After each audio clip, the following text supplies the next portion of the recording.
Praise lord. దేవునికి మహిమ కలుగును గాక. ఈ సమయంలో మనం దేవుని వాక్యాన్ని ధ్యానించుకుందాం. యెషయా గ్రంథం 55వ అధ్యాయం 8వ వాక్యం ఇలా సెలవిస్తుంది. నా తలంపులు మీ తలంపులు వంటివి కావు, మీ త్రావులు నా త్రావుల వంటివి కావు. ఇది యెహోవా వాక్కు. ఆకాశములు భూమిపైన ఎంత ఎత్తుగా ఉన్నవో మీ మార్గముల కంటే నా మార్గములు, మీ తలంపుల కంటే నా తలంపులు అంత ఎత్తుగా ఉన్నాయి. హల్లెలూయా. ఉదయకాల సమయంలో మనం ధ్యానం చేసుకుందాం. దేవుని తలంపులు మన తలంపులు, అంటే దేవుని ఆలోచన మన ఆలోచన, దేవుని మార్గాలు మన మార్గాలు.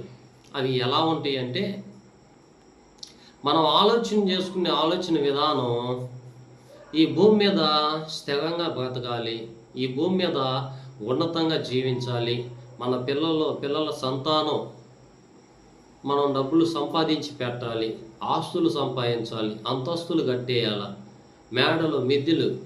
ఆనాడు బాబేలు గోపురం ఎలాగైతే ఆకాశానికంటే తట్టుగా కట్టారో, అలాగే మనం కూడా ఈ భూమి మీద అనేక ప్రాంతాల్లో అనేక చోట్ల మన స్థలాలు కొనుక్కోవాలి, అన్నీ చేసుకోవాలి, మన పిల్లలు బ్రతికేయాలి, చదువుల్లో అన్నిటిలో అలా ఆలోచన చేస్తాం. కానీ దేవుని ఆలోచనలు ఎలా ఉంటాయి అంటే, దేవుడు నడిపించేది ఆయన మార్గంలోనే, ఆయన వాక్యానికి అనుగుణంగా నడిపిస్తాడు.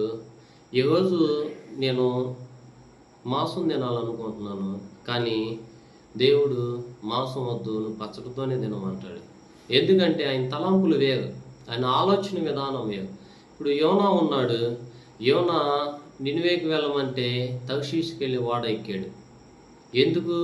దేవుని తలంపులు వేరు, దేవుని ఆలోచనలు వేరు. ఇప్పుడు యోనా ఆలోచన చేసిన విధానం వేరు. అంటే ఒక మానవుడి నైజం ఏంది అంటే, ఒక మానవుడి తలంపులు ఎలాగుంటాయి అంటే, దేవుని మాట వినకుండా, దేవుని మార్గాల్లో నడవకుండా, దేవునికి లోబడకుండా మన ఇష్టం వచ్చినట్టు మన జీవితాన్ని జీవించడమే. కాబట్టి మన ఇష్టం వచ్చినట్టు మనం జీవితాన్ని జీవించుకుంటూ వెళ్తే, మన ఆలోచనల ప్రకారం మనం వెళ్తూ ఉంటే దేవుని ఆలోచనలు మనం ఉండలేం.